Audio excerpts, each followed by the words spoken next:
many doctors still recommend Nicorettes. Now, to me, you see, smokers think they actually enjoy smoking for smoking's sake. There's some sort of pleasure in smoking itself. And millions of pounds have been spent looking for alternatives to smoke. They've found them. Nobody wants them because there's no nicotine. But basically, we smoke to try and end the craving for nicotine rather than the other way around. It is really nicotine addiction. And to say to a smoker, well, stop smoking, take Nicorette chewing gum or Nicorette patches, would be like saying to a heroin addict that is actually smoking the heroin, well, don't smoke it. Smoking's dangerous. Start injecting it straight into your vein. It's just perpetuating the addiction, and it mentally keeps the person believing they need nicotine. I don't have to have 30 cigarettes in my bag every time I go out, just in case, which I always used to have. I don't have to think about things like, am I going to be able to smoke in this person's house or not? Do I dare to ask if I can smoke? Is there an ashtray in the living room when I walk in? All of those things, they're just not part of my life anymore, so I just feel very liberated. Right, if you'd like to recline the chairs now. The next section is the hypnotherapy. I now want the person relaxed. It's easy to do that with a darkened room and with the eyes closed, and we have them recline on the chairs. I'd like you just to increase the depth of your breathing slightly, to take a few deep, slow breaths, and just feel the tensions leaving your body, the doubts, the qualms leaving your mind, and realize there's something marvelous happening here today. You're not giving anything up. You're achieving marvelous positive gains. Make sure every muscle, every fibre of your body is warm and relaxed, breathing easily. I want you to imagine that you're having a dream, and you're wandering around a beautiful garden. You're completely at peace with the world, surrounded by beautiful flowers, magnificent lawns, a variety of shrubs and trees. And as you wander through the garden, the sun is gently warming your back. You're feeling mellow, you're feeling marvelous, just contemplating your future life. There's the smell of freshly mown grass in the air, the birds are singing. You're breathing pure, clean, fresh air deep into your lungs. You're feeling strong and healthy. You're thinking clearly. You're feeling so good to be alive. And the reason you're feeling so good is a day and nightmare again. It's a tug-of-war of fear.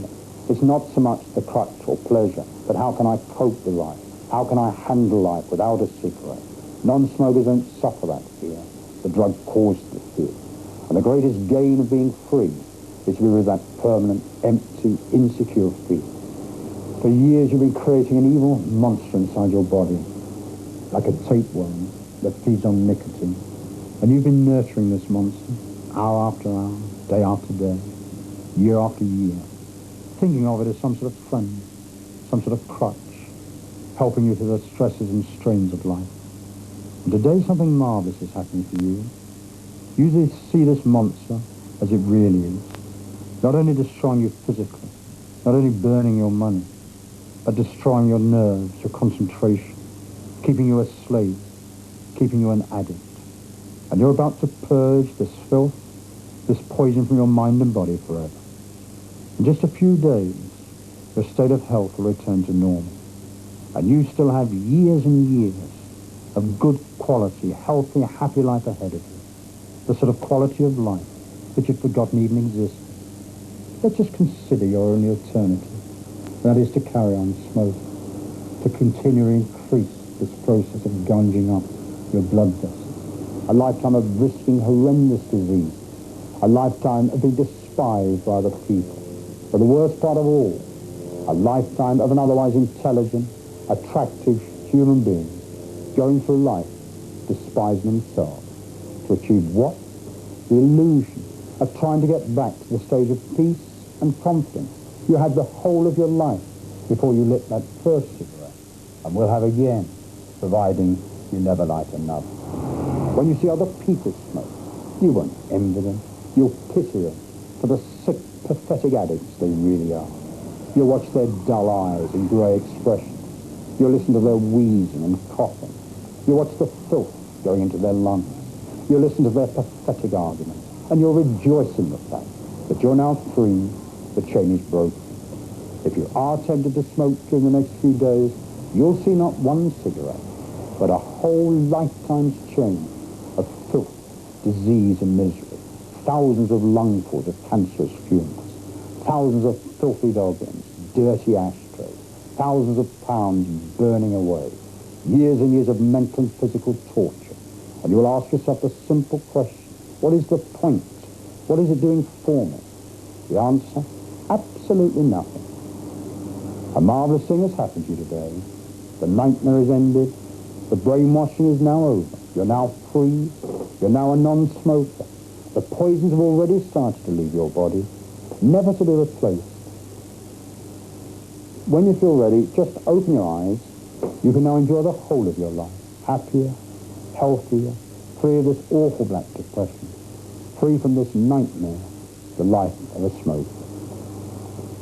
The moment they leave, they're being subjected. I mean, the tobacco companies spend £100 million every year trying to convince you need to smoke. Now, most smokers think, all the advertising doesn't affect me. It does. You don't even realise you're seeing it. Every time you see another smoker light up, particularly if it's a nice person, strong person, they're saying to you, you're missing out, you're being deprived. I've got one last warning, which nobody ever believes is necessary, but I beg you to heed this warning. People that find it easy to stop, find it easy to start again. The danger is that you lose your fear of the smoking, you forget how much you hated it, and you get to the stage where, well, I can have the occasional one. Even if I do get hooked again, I'll find it easy to stop again. Always see the whole lifetime's change. See, in that way, you can only jump for joy. Well, I feel actually really rather emotional. I think that I'm getting some of the joy that you're talking about. Fine. You're actually, well, at the moment, you've certainly turned all the negatives into positives, especially the alteration of the self-sacrifice bit into something that I should be proud of. And I think that has really hit me for six because I'm really glad about that. Yeah. Well, if it hits you now, just think in the 3 weeks' time. It's when a you're wonderful feeling, thing to happen to you me. have the feeling how great you feel, and it's a marvellous thing. Well, I still get emotional about it. It's good. I would like, Don't worry. I do believe that I'm on the way. You are. I can tell you now, you're a non-smoker now, and you always will. And you'll help other people off the It's really great.